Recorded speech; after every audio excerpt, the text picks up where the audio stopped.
Now, what I would call a really swinging human being is a person who lives on two levels at once. He's able to live on the level of being his ordinary ego, his everyday personality, and play his role in life and observe all the rules and so on that go with that. But if he's only on that level, if he's only playing that kind of thing, and thinks that's all there is, it becomes a drag. And he starts being the kind of person who feels that he's just got to go on surviving. See? It's terribly important to go on surviving, to live. And he works at that. And his children learn the same attitude from him. And they, he says, well, I've got to survive because I've got all these children I've got to support, and so on and so forth. And then they take the same attitude, and they breed up children, and they feel compulsive about supporting them, because they've got to go on. And so nobody really has any fun. It's just, we've got to make this thing, you see? And you don't have to.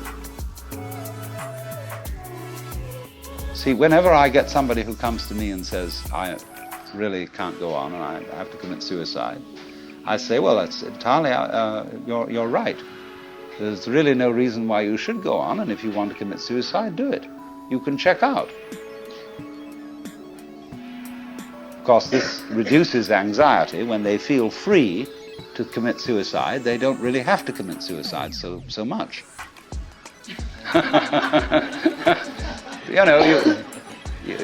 You can commit partial suicide.